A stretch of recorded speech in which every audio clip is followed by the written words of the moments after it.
maana tunapaswa kumjua Mungu ili tusije mbele yake carelessly, tusije tukafa, tusije tukaangamia mbele ya Bwana. Kama nani aliyekuja mbele ya Bwana carelessly kwa kutomjua Bwana na akapata kufa? Kama Uza alivyokuja mbele ya Bwana kimzaha pasipo kumjua Bwana na akafa mbele ya Bwana. Uza akafa mbele ya Bwana maana alikuja mbele ya Bwana casually, carelessly. Hakujua Mungu ni Mungu wa namna gani. Hakujua Mungu akisema yale amesema hayabadilishi. Bwana atukuzwe. Na anahitaji kwamba wewe ubadilike ukae kama vile yeye anataka. So Uza akaja mbele ya Bwana, tulifundishwa hayo yote carelessly, bila kujali maagizo ya Bwana, bila kutaka kujua Bwana ameagiza tubebe sanduku la agano kwa jinsi gani, maagizo ya Bwana ni gani. Halafu akafa mbele ya Bwana, ingawaje alikuwa anajaribu kufanya jambo jema, lakini kwa njia mbaya. Alikuwa anajaribu kufanya jambo jema, kulizuilia sanduku la agano la Bwana lisianguke wakati wale ng'ombe waliokuwa wamemvuta lile gari walipojikoa, na sanduku la agano la Bwana nusu alianguke, na Uza akakimbia haraka kulishikilia, na Bwana akampiga akamuua mahali pale, akijaribu kutenda mema lakini kwa njia ambayo sivyo Bwana ameagiza, na akafa. Sina muda wa kurudia kurejelea mafundisho hayo tulifundishwa. Mwingine alikuja mbele ya Bwana kwa bila kujua Mungu ni wa namna gani, akauawa. Ni katika Agano Jipya. Ilikuwa ni nani pia? Anania na Safira walikuja kimchezo mbele ya Bwana, na pasipokuwa wanamjua Bwana ni wa namna gani, na Mungu ni Mungu ambaye hukumu dhambi. Wakafa pale mbele ya Bwana, mbele ya mitume, mbele ya Petro na mitume wengine. Mke na mume wakafa siku moja na wakazikwa siku hiyo hiyo, wakijaribu pia kufanya wema lakini kwa njia mbaya. Wakijaribu kufanya wema ila kwa njia mbaya, kwa unafiki na kwa udanganyifu, na wakafa mbele ya Bwana. Mmesikia kanisa la Bwana? Na hiyo inafanyika katika Agano Jipya, katika kanisa la kwanza, yaani wakati wa neema. Lakini hata wakati wa neema Bwana akawaua ili arejeshe hofu yake katika kanisa.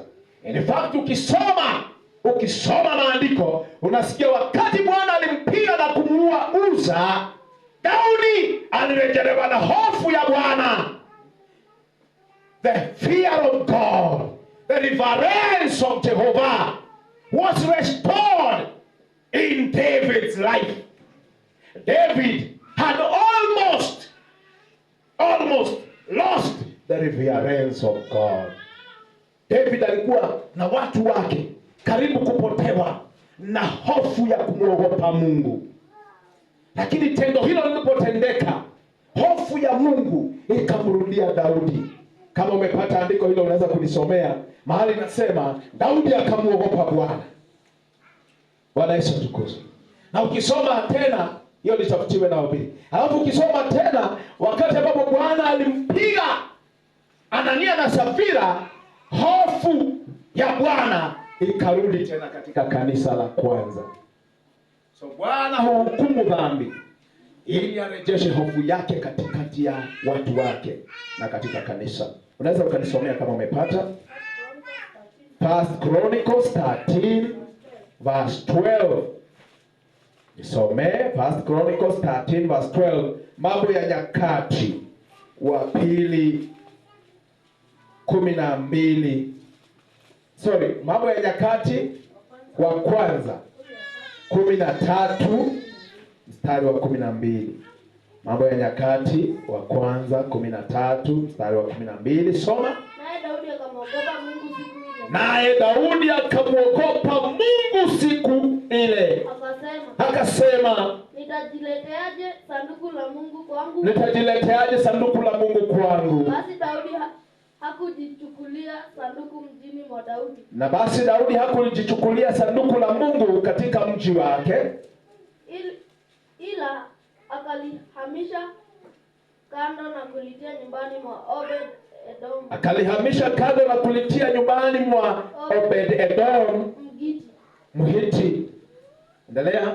Sanduku la Mungu likakaa na jamaa ya Obed. Sanduku la Mungu likakaa na jamaa ya Obed Edom nyumbani mwake muda wa miezi mitatu. Naye Bwana akaibariki. Haleluya! Naye Bwana akaibariki nyumba ya Obed Edom na yote aliyokuwa nayo, kwa sababu ya sanduku la Bwana kuwa katika nyumba yao. Oh, haleluya!